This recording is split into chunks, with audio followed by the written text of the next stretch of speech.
Ooh.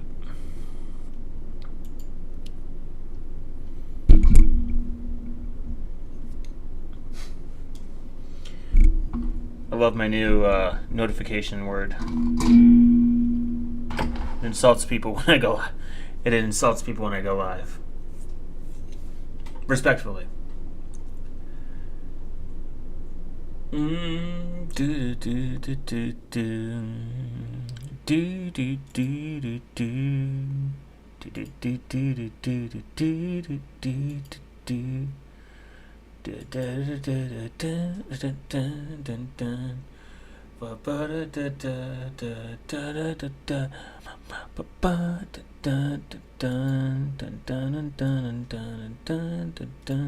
oh wait, I don't need that.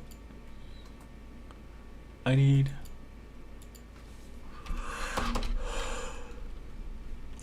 what's the name? Yeah.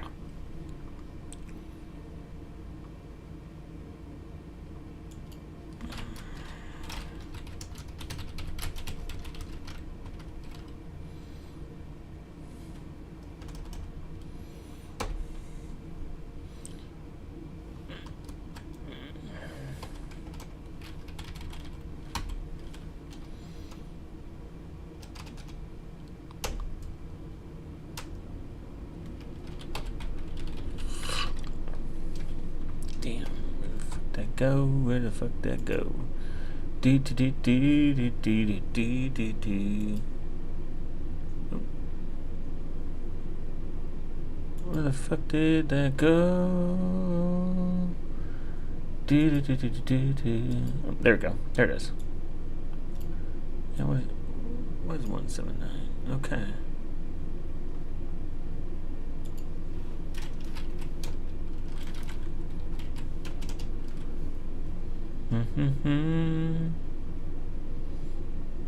Why was that so hard to find? NetBase versus OpenBase versus FreeBase versus NetBSD Linux emulation running Linux programs on NetBSD kernel. What's the speed? I'm gonna be honest. People that do like speed, like tests of stuff like this, is people that do that. It's kind of gay. It's a lot of like setting stuff up. It's like you have to set all these up, then you have to do it. I just the micro. They're like, guys, I got 13% faster gaming out. Like, dude, no one fucking cares. If you care that much about 13% increase, like actually unironically, I don't know what to tell you. That's a lot to think about. Like when people were telling me they're squeezed, they're like, guys, I got 4 extra frames. Like, all right, we just don't care about the same thing, I guess.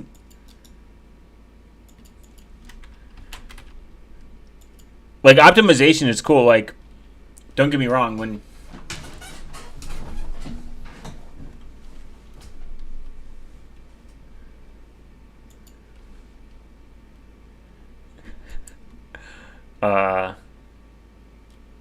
fuck you. Thank you, Ryan. I appreciate it. Repent.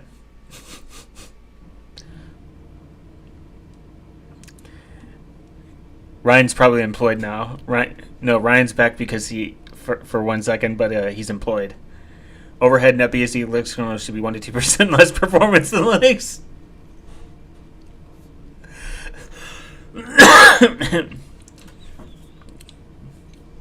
It's I've just never understood the what's the word? I've never understood the care for it. Like if you have limited resources, sure. Like it made sense. Like if you had a Linux system like 10, 15, 20 years ago on shit hardware, or you have like a server that has like 16 gigs of RAM, or like you're talking about like 8 gigs, then yeah, it makes sense. You should pick the most optimized system with the most highest output performance. But dude, we like literally, I can go just buy 32 gigs of RAM. 32 gigs of RAM's crazy. Like my laptop has more RAM than my desktop right now. And my overhead is with cubes was pretty deep. Because Cubes was like, oh, I have all this extra resource. Let's use. I operated on 6 gigs of RAM, and I operated on 16 gigs of RAM. So 64 is like a fucking treat, like a little treat for me. But it's not needed. I think software is also optimized so well now that it's not even a thing that to even. I don't think people should care. Maybe right now because RAM prices are fucking insane, but you know. So this is Portainer.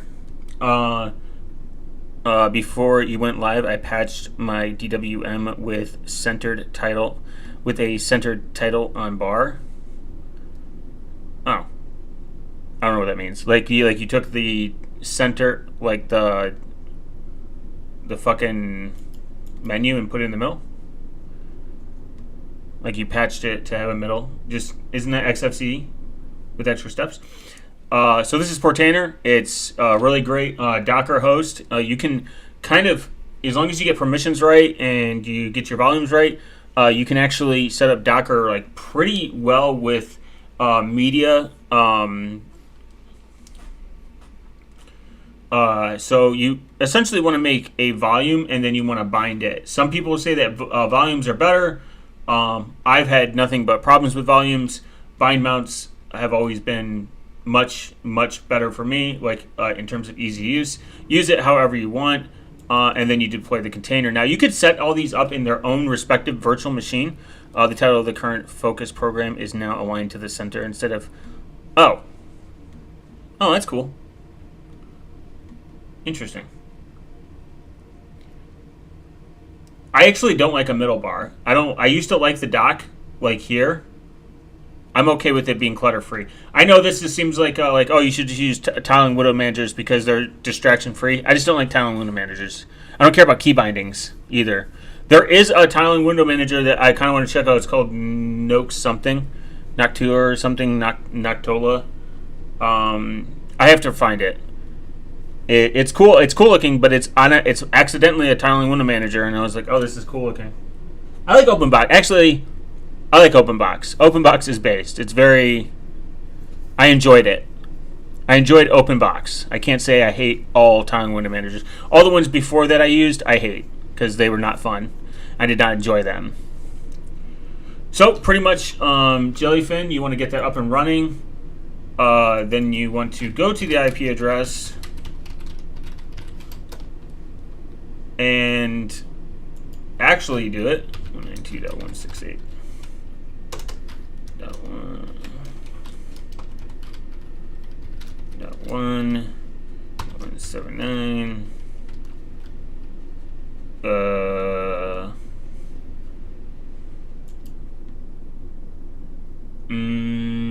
8096. Is that the thing? I don't know why the fuck that didn't work. There we go. So you can call the server name whatever you want. OpenBox is floating stacking. Isn't that the same fucking thing? You can call this whatever you want. You can call this, like people say she's a brick house. She has huge balls. Like a house. Like a brick house.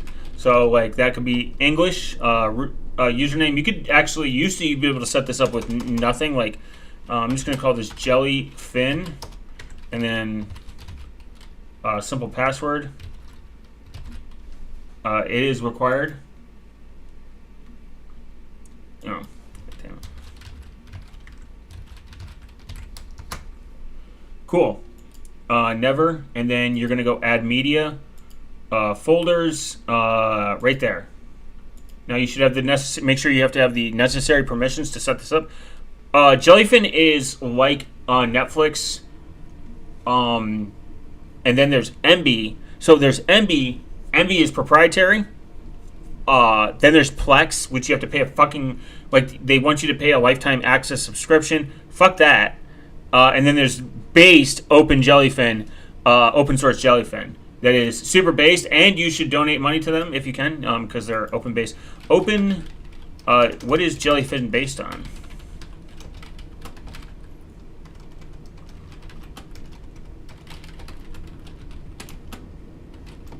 I thought jellyfin was. It was. I knew it was based on MB. It was like MB was like the proprietary one, and then jellyfin forked it.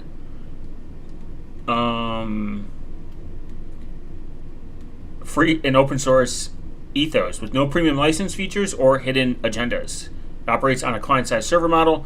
I've been using Jellyfin for a long time. I used MB for at one point. Then I was like, let me use the open source version. So you, very cool, very based. So you can watch your movies. If you're a Kodi enjoyer, where you use Kodi and stuff, this is very similar but cooler. So you would do movies if you want. That's your folder. Again, bind mounts. Make sure you have the correct permissions. So it's like Netflix but free, self-hosted, and on steroids and crack. Yeah, kind of. It's like Netflix, but it's meant for. I'm going to show the stack. The stack is very important. Very easy to set up. You don't need a lot of resources to do it. You don't have to go this route. This just automates it. In the beginning, I used Couch Potato. Many years ago, I used Couch Potato. And I got Couch Potato working. I was like, oh my god, my balls are going to explode because it was so fucking cool. And then I was like, wait, there's better, cooler stuff out there. So, movies, you press OK.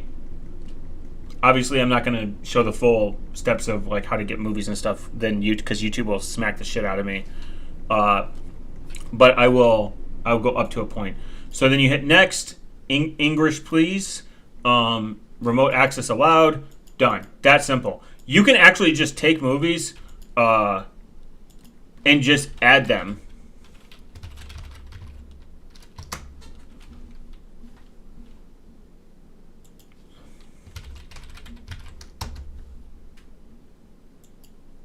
Didn't I use admin?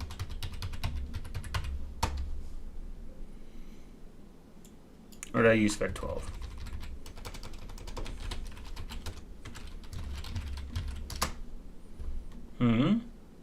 Oh, did I?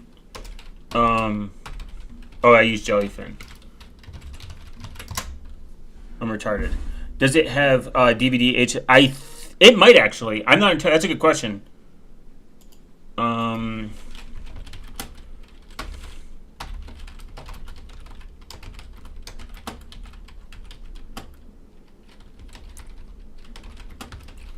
I use a program called Paranoia. What up, Jay? Jellyfin does not have built-in support for directly reading or ripping physical DVDs to software designed. Okay, no, so it doesn't. But you can rip them to your server, and just it'll show up in there. But it's not. She has. Damn! I didn't put the word huge. I just said it just has. She has Hue balls. Like a brick house, Hue balls. So this is where movies will go. Now this is where the stack comes in. So right now we have a Jellyfin is based. It is based. It is the more based version of whatever people think it is. Lots of ports we got to run. So then you're going to go to, they have templates. Now you're like, well, how do I get Plex is bad? Plex is bad. Yeah, Plex is bad. Fuck Plex. I hate Plex and... No, not a better player. You can get there's ways to get transcode. Jellyfin natively supports transcoding. You don't got to pay for it. Asking to pay for transcoding is fucking insane. Just get a GPU if you want to do like. I ran 4K. I ran 4K on a Raspberry Pi, on a Portainer setup on Raspberry Pi with Jellyfin. FYI. So. And then there's tons of like plugins. There's a Jellyfin account. It's a user management app. Jellyseer is a free and open source fork of Overseer for managing requests for your media library. Is a free and open source software application for managing requests for your media library, pretty much. Then you're like, well, how do I get stuff? Well, you go to. I have no idea what the fuck that is.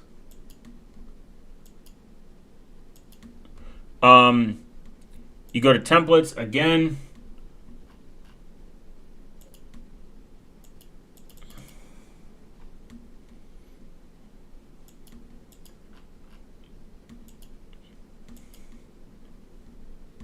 and then you get the fuck away from that. Then the next thing I generally install after Jellyfin is I go for something like Radar or Jacket. Jacket's is a proxy server. It translates queries from apps like Sonar into like Sonar, Radar. This is like a really big stack. I used to borrow DVDs from family and friends. Look, you can just say that it's porn. It's okay, man.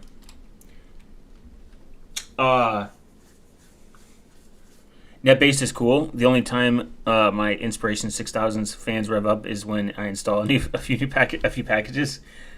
Man installs BTOP only to decrease the life of his CPU. Next, I generally install qBittorrent. qBittorrent, they have two options. You have qFlood, which is a Docker image with qBit, and the Flood UI, which is a little bit more clean, and the optional WireGuard VPN support. So if you want to use something like Mulvad or whatever VPN provider so you can legally seed Linux ISOs, keep in mind I compiled a couple of programs on the Inspiration 6000 NetBase. What is this? I don't even know what laptop this is.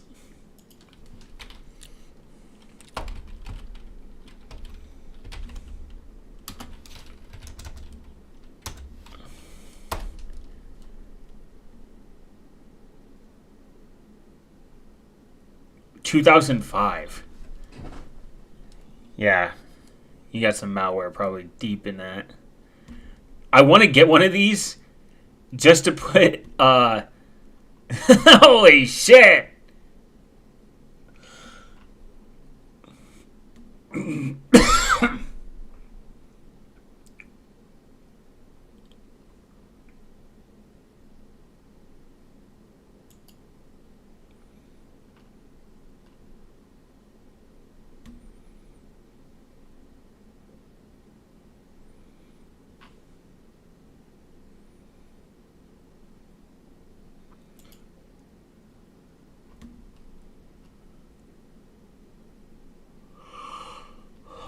I have 1.5 gigahertz model. It came from a relative and didn't come with a hard drive. And that's what you've been using this entire time? Damn, $39. $115 is crazy. You can buy a modern PC for like $100. I guess no e-waste. I mean,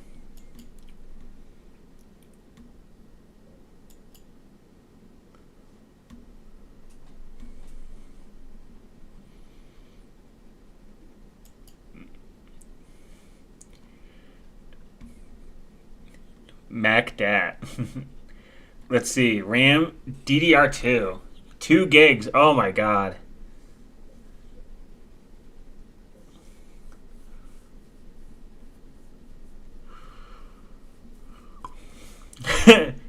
This is scary.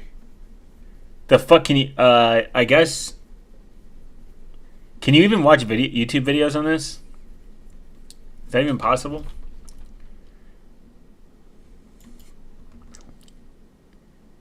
I just need to know.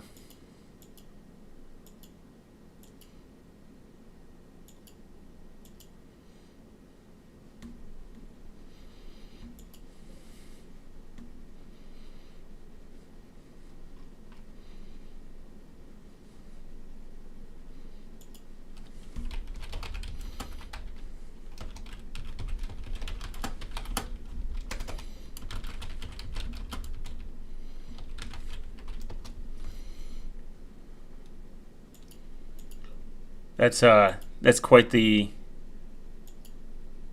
Peppermint OS will work. It also got half a gig of RAM. Peppermint OS, no. You would definitely want to use the more based Tiny Core. Peppermint OS versus Tiny Core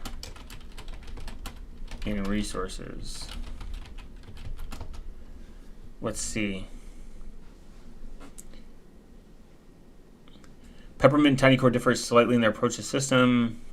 Tiny Core is a Linux. It's ISO with a base ISO size about 9 megabytes and full system with X Wireless modules and consuming 72 megabytes. It's designed for extreme minimalism. It can be high customizable. 250 megabytes? God, no. Sorry, Jay. 300 megabytes? That's almost all of the RAM.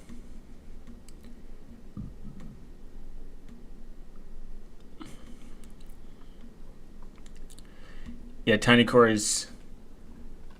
would be the more based approach. And it's based on Debian. While Tiny Core is based on cool, chill, minimal lifestyle. I should do that. I should do a virtual, after I'm setting all this up, I'll set up two virtual machines, or like 3, play solitaire. That's true. You could play solitaire. I'll set up like 3 virtual machines and see how much lower can I go in RAM per one. Like how much lower I could take down the resources. Tiny Core is based. Yeah, you should probably put Tiny Core on that and save yourself the amount of RAM that you're wasting in this economy. I do have to get some water.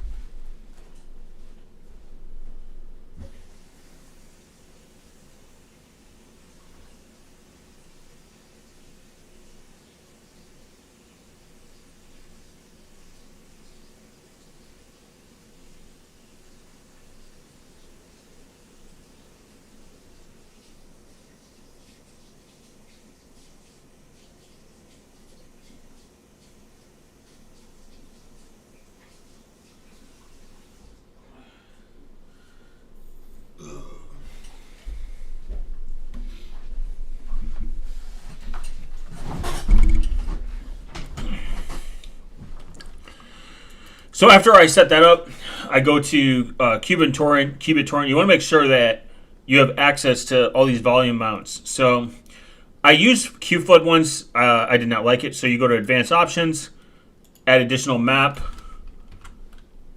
Not that. Maybe no, it won't. Damn it.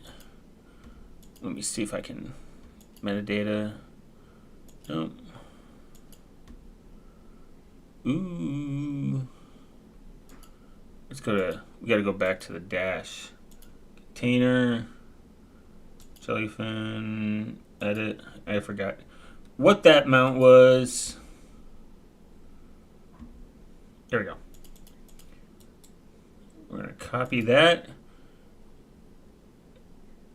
16 gigs of DDR3 max of the Gen 2 computer's motherboard. Costs like $30 to $35 on Amazon.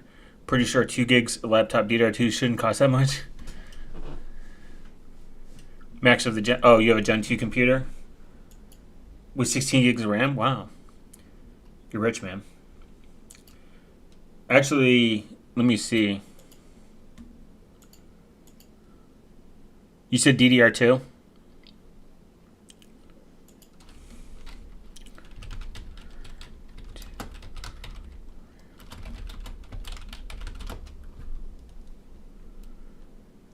$30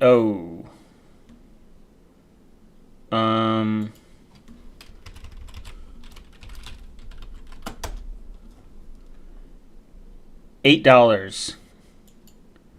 Shit, I might have DDR2 sitting around. I have a server.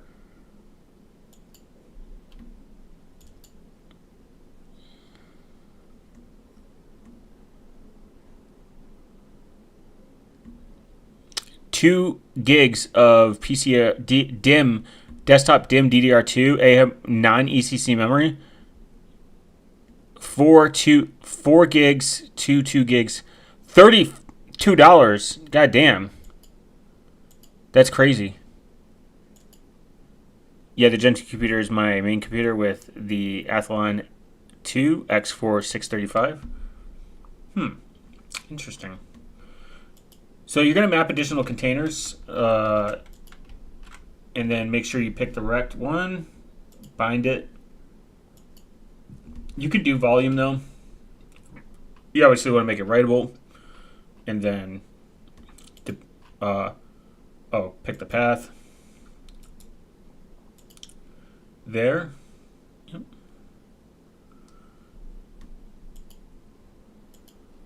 But what would be lighter, Tiny Core Gen 2 or NetBSD?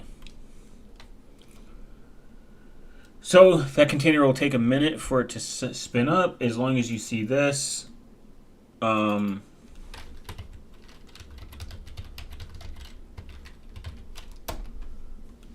is this one? Not Watchtower.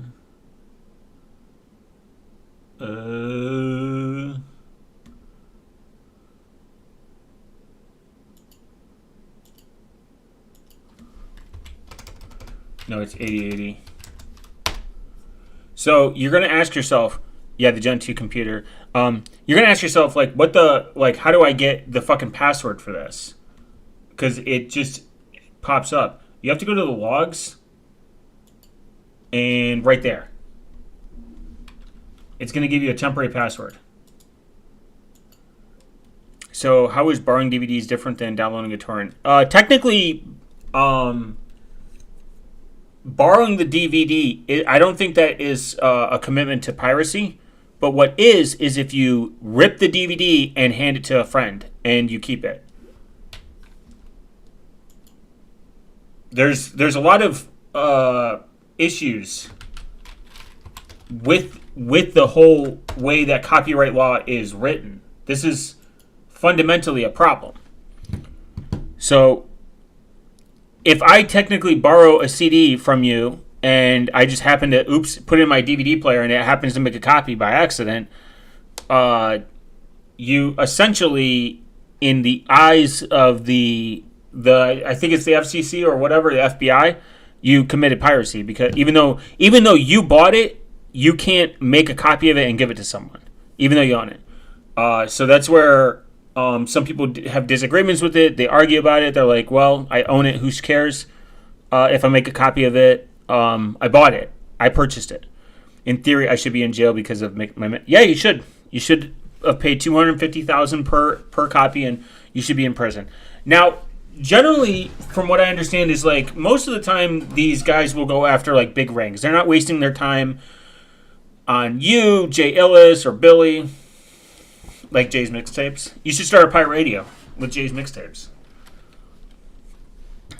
But if you're committing large-scale piracy, yeah, they're going to arrest you. It's not really them arresting you. It's kind of like... So what happens is, if I say... I use actually torrenting a lot for Linux ISOs, surprisingly. It doesn't matter if you own the CDs. It's against their policy to make copies of it and distribute it. That's the problem. Even if no money is exchanging hands, you are taking their intellectual property. This is the problem with DRM, and this is the problem with how copyright law is written in a sense, and this is a problem with how media is viewed. There is an FBI warning that making copies is illegal on basically every DVD and VHS. Yeah, Justin TV was the shit. I forgot about that. Then Twitch, I think Twitch bought them out, I believe, or they something or whatever.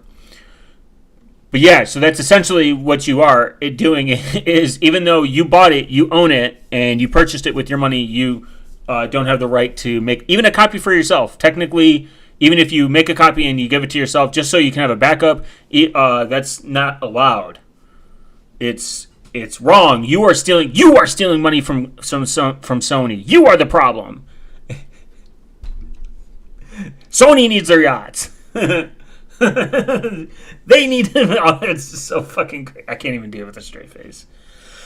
But after you download Qubit torrent, all you gotta do is make sure you get whatever VPN provider that you want, because this is essentially what happens. So right here, I am not doing torrenting, like recording football games. That's illegal. I'm calling Sony on you, and Fox, and MSNBC, and CNN, right now. So, NFL. Today's web is so bloated. Amazon consumes 528 megabytes of RAM, doing pretty much nothing. Oh God, that's yeah. What is this? How much RAM is this using? 62 megabytes, but it's all local, baby. So that's probably why. 94 megabytes. Wow. Me looking at Peppermint, no bloat. Me using Portano, bloat. Portano, bloat. Me have jellyfin, bloat. Less bloat. Interesting. What is YouTube? 174 megabytes of RAM? Bloat. Well, it's probably. Good night, peeps. Night, Jay. It's probably Amazon stealing. We must maintain shareholder value for BlackRock. True, see? Evil Dojo 666 gets it. He understands. So, after you purchase your media, you can actually put it in here and then peer it for other people to connect to it. It's relatively easy to do, as you should do with Linux ISOs, so that other people can seed and take Linux ISOs. I once got a copyright strike because, a DMCA strike for torrenting Linux ISOs, and not even joking.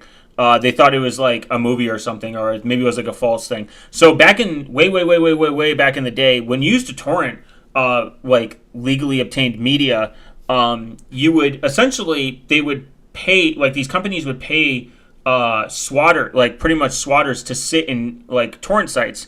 Thought you said Bedrock Linux for a second. What is Bedrock Linux? Is that a real thing?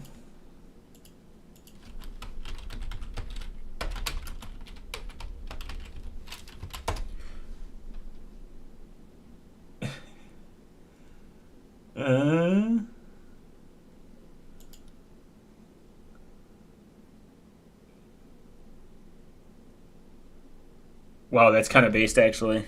I've caught an ISP notice for piracy before.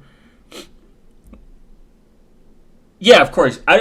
Well, it's really not the ISP that cares. They just don't want to pay the fine. So Sony's like, hey, do you want to pay this fine? They're like, nah, but we know who does. A buddy of mine, fucking same thing happened to him. I mean, they were pissed about it too, because apparently he was pirating a lot. So, for example, one could have Debian stable core utils, Arch's cutting-edge kernel, and Void's running system. In 2016, all movies... of all movies, it was for the Wolf of Wall Street. I believe I caught mine for Spider-Man. Torrent. Rent Tor. This is awesome. Integrates these components on a largely cohesive system.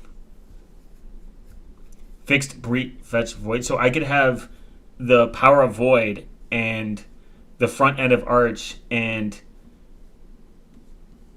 based. It wasn't even for me. I'm not even a Spider-Man fan. I was pissed. I think my VPN just accidentally cut off. I didn't have a kill switch, so I'm not really that worried. To be completely honest, I think most of them are empty threats. 99.9% of the time. What are you gonna do? Say no to me handing you money every month? I just won't do it again, or whatever. You know what I mean? Like it's. And I think there's even a good argument today because of like the lack of ownership, the lack of DVDs that are being made, the lack of to movies that are being released. It's all going to Netflix. It's all going to streaming. It's all becoming a subscription base. I just think that's kind of like ludicrous, and they shouldn't have to go to like DVD bins and watch fucking John Wayne or fucking the Greasers or like movies from the 50s.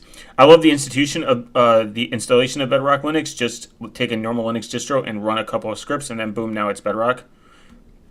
Yeah, nothing happened from it. But like, the only time I think they care is when you're doing like large scale, like honestly large scale.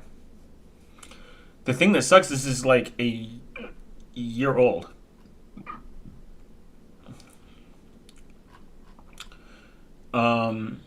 That'd be cool. I'd like to have Void's run it time with Gen 2 compiling.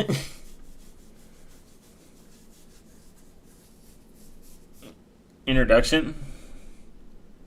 Is this actively maintained? If this was actively maintained, I would run this. It doesn't look like it's maintained.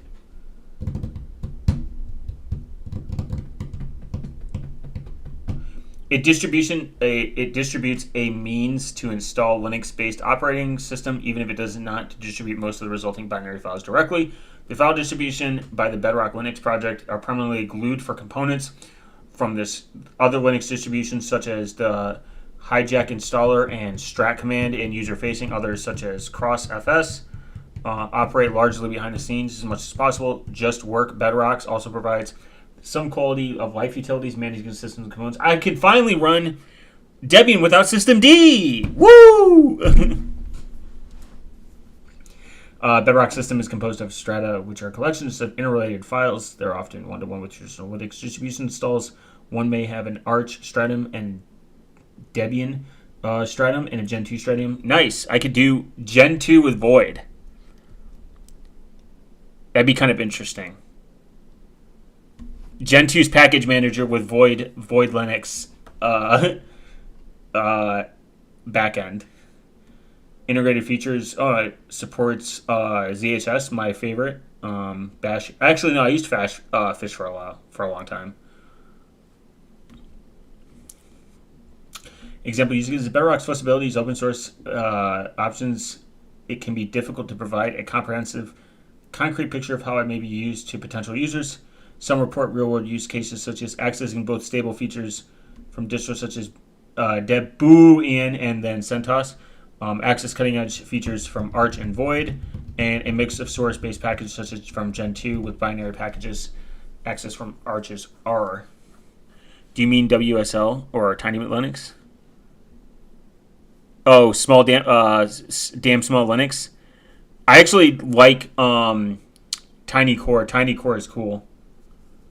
I've used damn small Linux, but I think DSL, which is not, is kind of unfortunate naming, I guess. DSL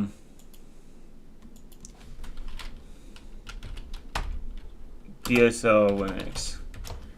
Yeah. Wow, you can buy the CD. 50 megabytes.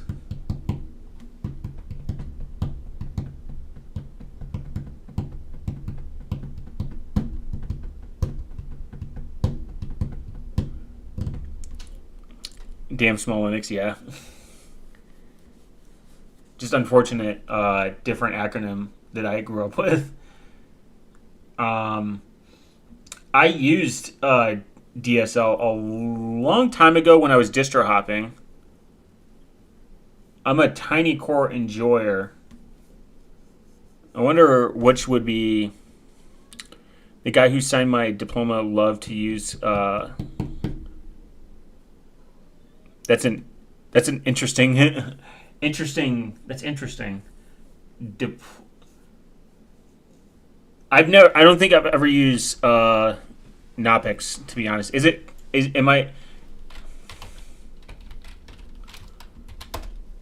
Knoppix? How do you pronounce this? Knoppix. Is the K silent? About 40 minutes in, see ya. Remember Garda on ButterFS is bad. That's true. In college, we used Fedora Core 2, Ubuntu in Majervia in school. At home, I use Gen 2. Oh, nice. Gen 2 based. Gen 2, very cool.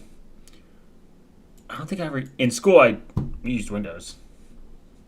You're talking about college? Oh, yeah, college. I mean, that makes sense. In college, I think in college... I think in high school, even, in middle school, you should be able to... You should be able to... Oh, it's from Germany. Is it still... Oh, it's dormant. Last update was 2025.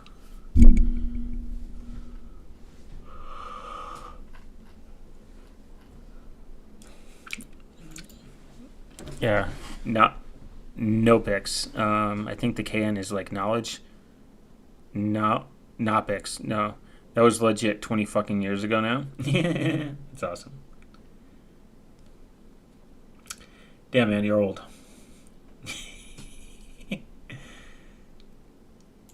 old. What is like the boomer version of Linux? Would that be Fedora now? Do boomers only use Fedora? So the first time I set up a server was with Open Media Vault, and I had such a bad experience. I didn't touch a NAS for a very long time. I was like, this sucks. I hate this. Someone got to teach these kids, man. That's true. Like these penguins. Arch Linux is so based. It's like, hey, how would you like Arch Linux but with a cruise ship that's going to bomb you? Kids be coming on Linux through shit like Arch, though.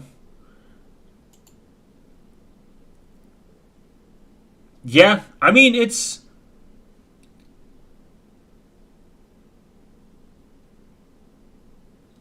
interesting. They load up they load up fucking cursor. That's true. They're like, guys, I use Arch by the way, and then use cursor. I I distro hopped a lot. I first used I went from Debian, surprisingly from Debian to Element. Element OS, and then from Element to Solus, and I ran Solus for a fucking long ass time when I got a better laptop. Like, oh my god, my favorite, still honestly one of my favorite Linux distros. It's based on LFS too. Look how beautiful that looks. And I used their Bungie edition. I don't even know if this is still maintained. This was my absolute GigaChad enjoyer. This is my favorite. My favorite. The package man. You ever explored Solaris any?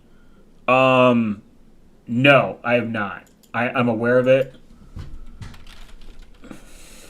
No, wait. I think I put one in a virtual machine once.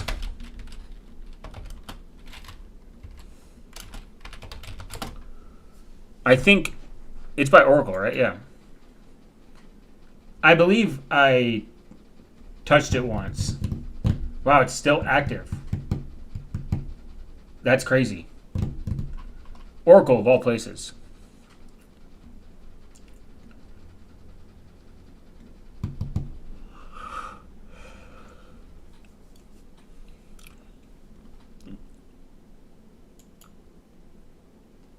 Alright, cool. That's set up. They have some interesting memory handling. Solaris VMs can auto-scale RAM upward on the fly, and they also have fail-safe mechanisms for disk failure. Oh, nice. Yeah, I mean, Oracle makes some crazy shit. I tried getting they had a free tier, because I had an AWS free tier when I was looking at like cloud compute, when I was just doing stuff in the cloud before I got a server. And Oracle pretty much impossible to get working. So that didn't fucking work out. And then after Oracle, I did AWS, and I was worried that I was going to be one of those people on Reddit. They're like, guys, I got a $300,000 bill at the end of the month because I forgot to turn off my EC2 machine, West Coast. Oopsies. And then I got away from the cloud because luckily that never happened, but I got away from the cloud pretty quick. Because I wanted to just be I wanted everything to be on-prem, and I didn't like the idea of it paying monthly for something. I do have one thing in the cloud still, but it's with an open source company has a pretty good reputation, and they're inexpensive. And they contribute a portion of their profits to open source software, so I feel a lot better. I think I just read somewhere Stack Overflow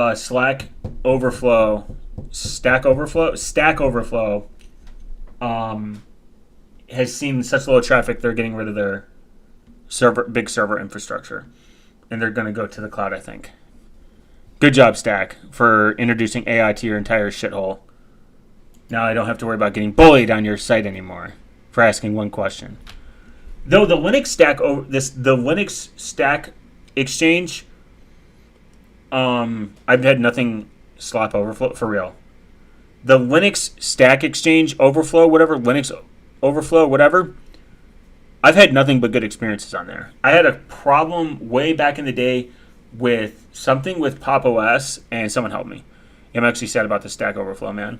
I am too, because I think it was a good place to search for specific problems that already existed. I did not like asking questions in that fucking entire ecosystem, because there were just a lot of cosplayers or retards, or just mean people that are just like, they're like, or I don't know. I just never had a good experience there. I remember reading about their server racks and software setup in like 2012, and it was so brutal how much traffic they handled. With it. Yeah, they were like high level thinking on how they set up their infrastructure. They probably had to really think about how to load balance everything like correctly and create some form of, when I was running a public PeerTube server, it got hit by a lot of like traffic at one point, and it knocked it out. And I was like, well, got to figure that out. And I didn't really figure it out. I just kind of like rate limited everything, because some of it was bots, and the other portion was people just signing up because I had less requirements. To sign up, you just needed email, and I didn't have a manual review process at the time, so it was just like email, age, a certain age, and then you could sign in, and then people were just, and there was like a storage limit of, I think, of like, because I had so much storage at the time, it was like 50, 60 gigs or something, like per channel, and they were like, people were just like uploading, and I remember my server. I wish I still had a video of it. My server got overloaded at one point and was just like, it was like just straight for like 3 days, just fucking, because it was doing all the transcoding, and I didn't know how to offload transcode. Like on PeerTube, it's kind of interesting. You can take videos and transcode them on other instances. They'll do it for you. They're job runners, and it's super cool, like how PeerTube works. Like, it's a community effort to make sure transcoding is distributed across it. No, there's no high availability mode, but you don't really need it because everyone shares peers. At one point, my site did get a massive amount of, like, I would say it was like maybe like a DDoS for a second. It just got a huge inflow of traffic. My router was sweating and crying for like 5 to 10 minutes, and I had to like block some countries, which didn't really do much for long, but I had to kind of like figure it out, how to like mitigate just high traffic inflow for even something as small. I think I got like one day I got like 30 signups, and then I shut it down because eventually it was. Running a PeerTube server is very stressful because you have to look when people. I didn't really care what people uploaded, minus very illegal stuff. Obviously, like very illegal stuff. I had to sit through and watch a lot of videos. IP tables fuck the world. Yeah, for real. IP tables and knowing how to set up good ACL routing policies. I learned a lot about routing and networking just alone from doing all that. But the stress of, I mean, I even had a person moderate, unpaid by the way. I'm like, hey, can you moderate this for me while I'm doing something else for the win? Yeah, I know. I say fuck the world for some reason immediately. It might be. It's my brain. I'm retarded. I had someone, I was like, hey, can you moderate this for me, though? But for free? Because I can't pay attention all the time. And just forward it, like, all these videos to me at some point. Because there was one person just uploading, and eventually I had to stop it. Because they were just uploading, like, weird, like, protests and shit. It was, like, not a good time to run a PeerTube server. I miss it, though. It was super fun. I enjoy PeerTube. It was like there was this one person just uploading fucking just lectures, like lectures about fucking art and shit. And I was like, oh, this is cool. This is kind of awesome.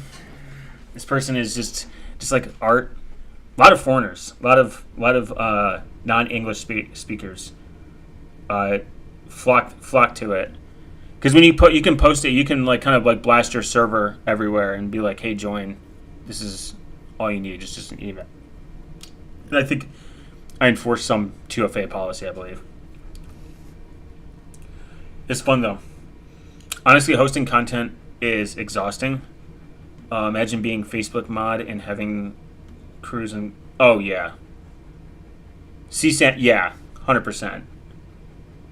That's the only thing I cared about, to be completely honest. I mean, luckily I never ran into that. I mean, obviously if I did it, I'd report it. But I never worried. Like I worried about it, but I had a slight assumption people are good people. But if it got any bigger, I'd be concerned that would be more of a problem. I did go through like logs and like it was cool seeing why like eventually I added like you have to give a reason email. A lot of Proton emails, by the way.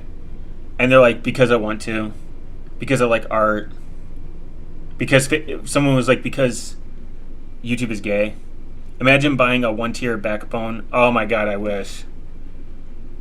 Trust me, I looked into that. Like one day I was like, how can I get backbone and no routing Cloudflare? I was like, how much does Hurricane cost for as a backbone provider? And it's expensive. Even like 1 gig is like fucking, I think, $1,000 to like about $1,000 a month or something. It's like crazy. But even becoming your own ISP is quite difficult because I found out just listening to like people that have done this. Anyone can go do this now too. It's not like super. It's not like you have to be rich expensive. You do have to have some throwaway money, but you don't have to be like a millionaire or even 100,000aire or whatever. You could do it. You could definitely make it. Other peers can pretty much reject you as well from peering to like other networks to deliver content. That's essentially how the internet works. So even if you have like your own ASN and you're part of a network and you have your own block of IP addresses, they can not agree to share with you. There's a good talk, from the last DEF CON on how to start your own telephone company. Yeah. The telephone company would be more expensive because you have to buy the infrastructure and you have to get a lot of licensing. Imagine being able to sit down at the board of directors of Cloudflare, bring them expensive artisan coffee and tell them to fuck off. That'd be kind of awesome. I don't like the idea of Cloudflare being that big, as big as they are. They do run too much of the internet, in my opinion. I'm not saying they don't do it well, but they're a little monopolized at this point, like AWS. But you can actually right now, you don't have to. You can't start your own telephone company, but you can set up your own private 5G, 4G network for like less than $2,000, way less, about $1,000 in equipment.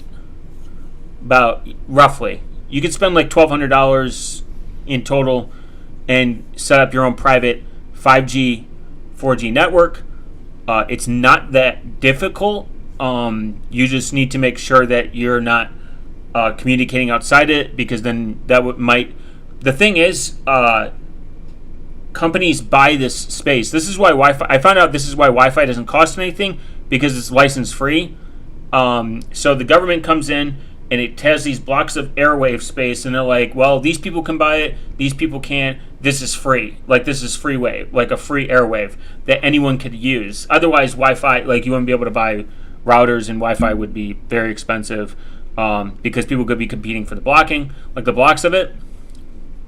So that's why there's no license with Wi-Fi, and it's pretty much offered everywhere, and it's essentially anyone can use it. But there's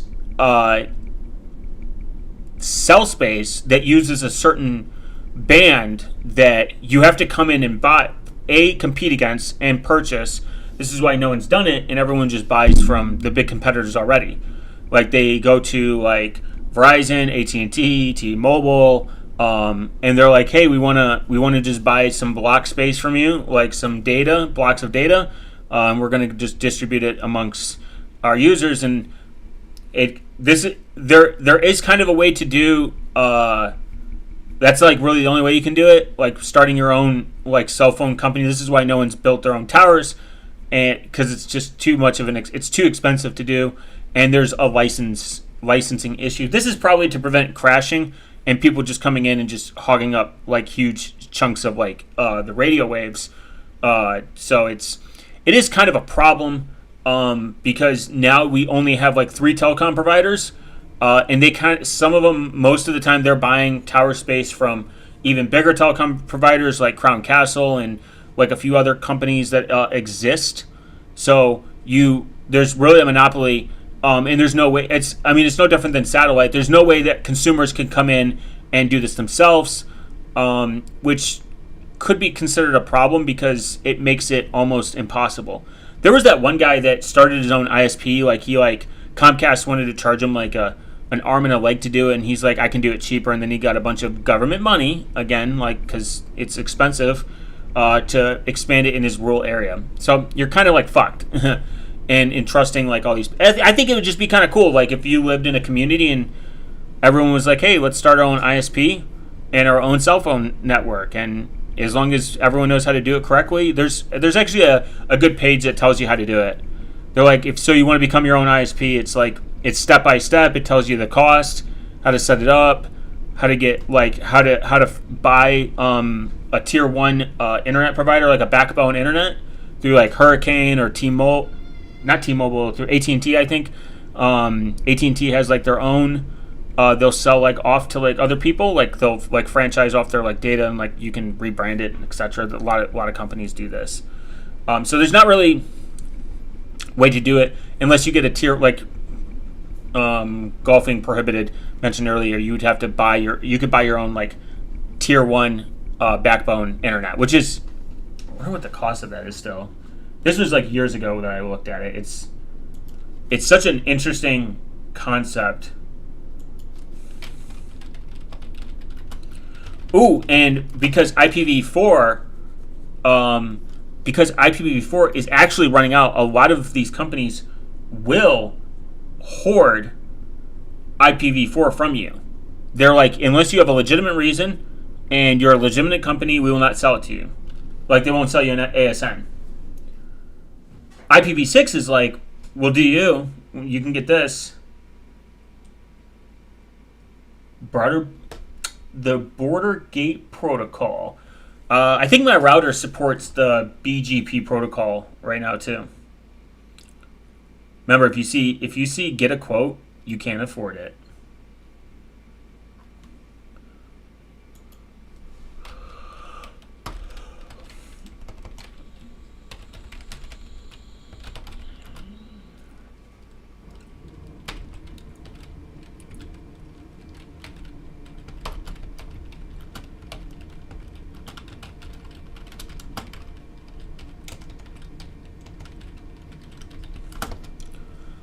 It's got to be something crazy.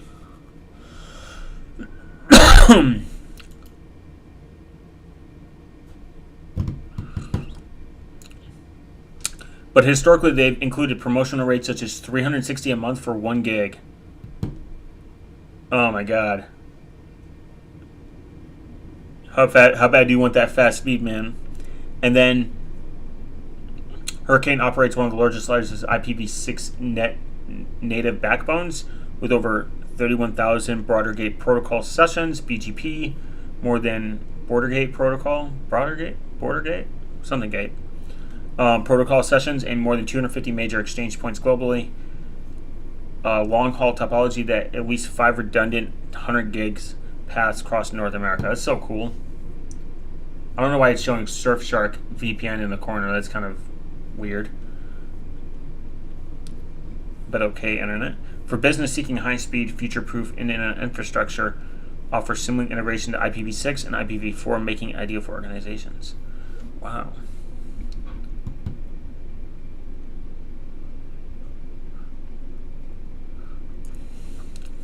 Yeah, I knew it was like fucking expensive.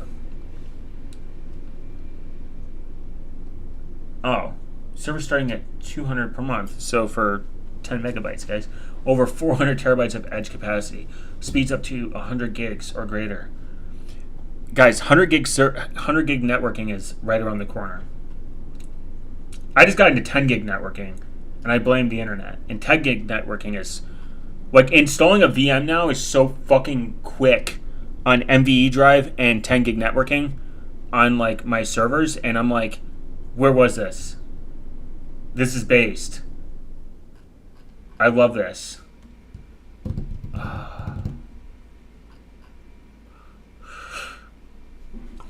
Wow, so cool. It's got a picture of the world. This is their map.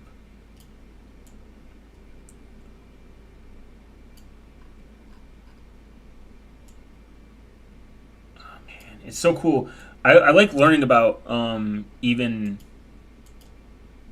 how they laid cable, like just across the world. Such an interesting thing that humans have done such cool things, and this may seem so like minuscule and small.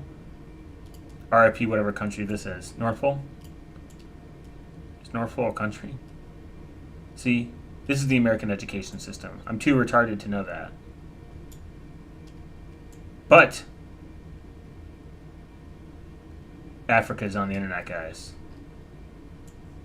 Or they're just using them to spread internet. I believe it's Singapore. Who has the fastest internet?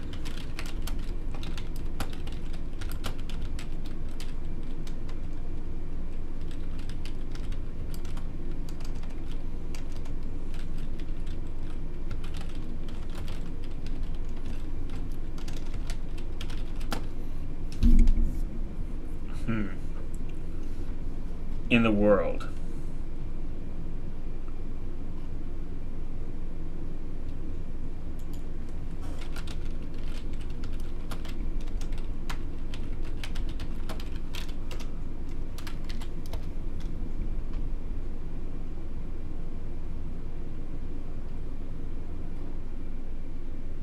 Singapore, yeah. 406 megabits according to the most data. Wow. That's the medium download. That's like everyone. I think the US is... Oh, in mobile internet speeds, the United Arab Emirates leads with the medium download speed of 600 megabits, followed by Qatar and Kuwait. That's crazy. Engineers in Japan have achieved a record-breaking 319 terabytes a second in a lab setting up specialized fiber optic technology, though this is not available for public use. See, they don't want us to have the cool stuff.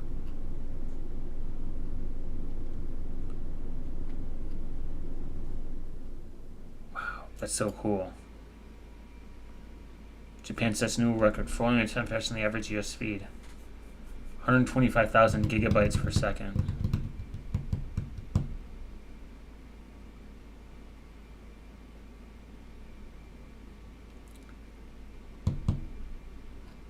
Man, I love how like fast the internet can get. Like we can like now be able to watch. We can be able to download the entire thing of Netflix in seconds, not minutes.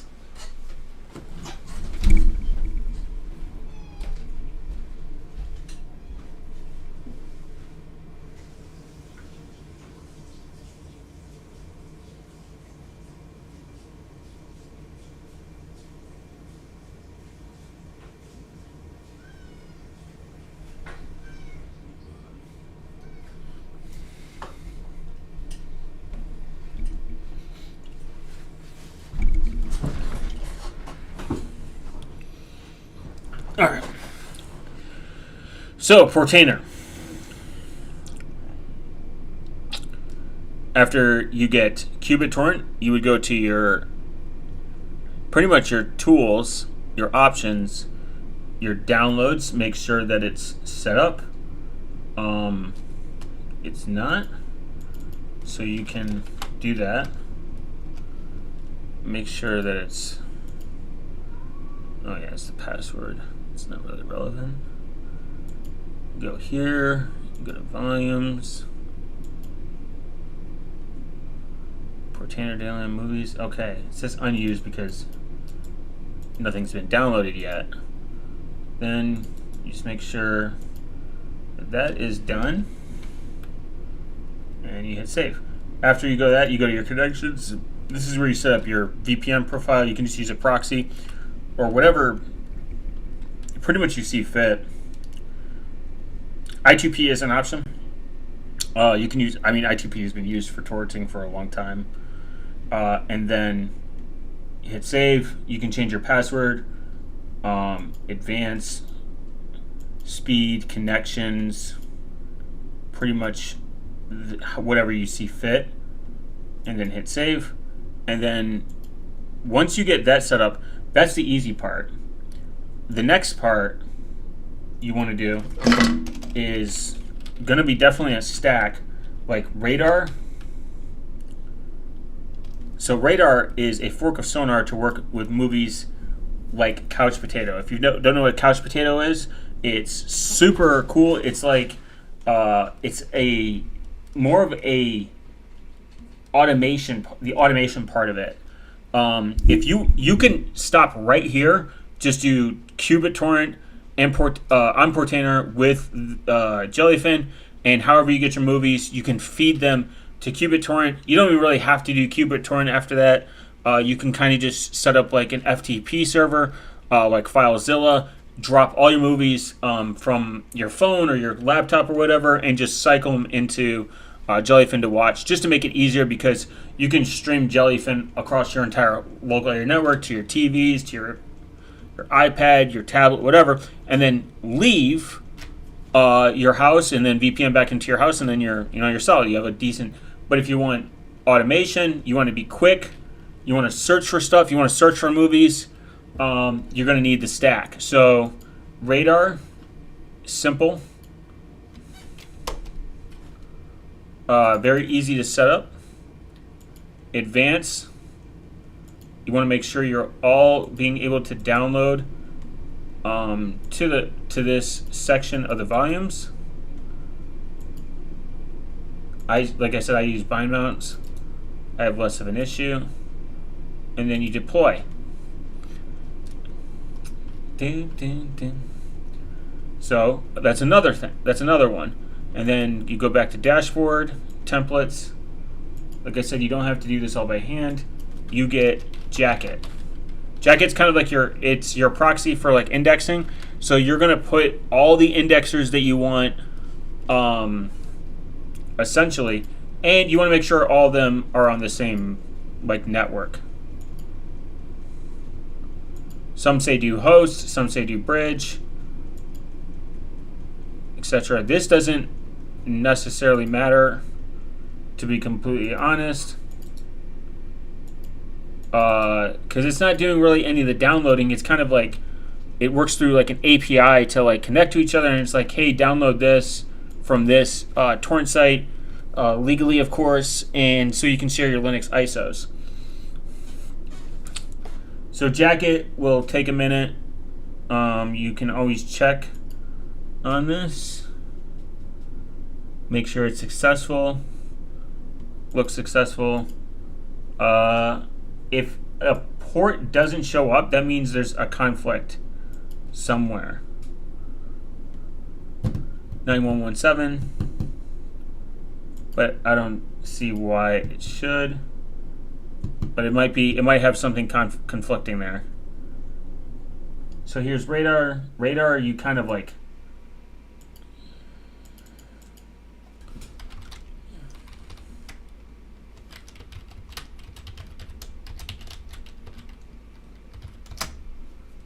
there you go. Authentication method, username, password, etc., etc.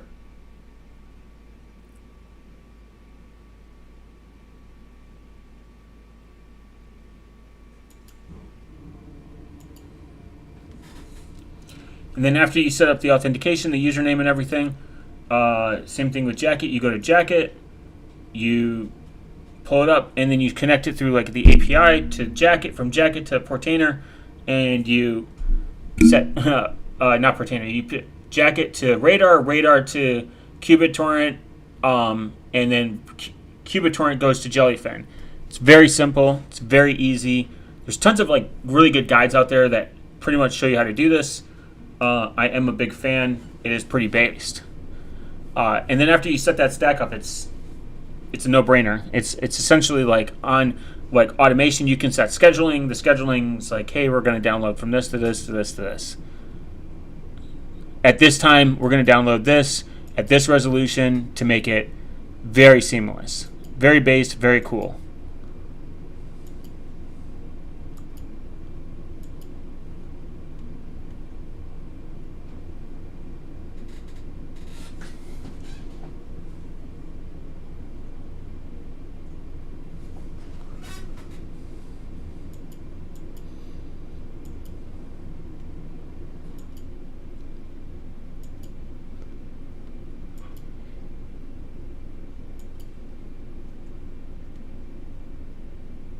Cool. All right. But guys, I have given about an hour and 6 minutes of my day to y'all. I appreciate every single one of you. Thank you for stopping by. To make sure to comment on the video so that YouTube knows that I'm a real person and I love their policies and I have nothing bad to say about them. And I hope you all have a good night. Don't forget to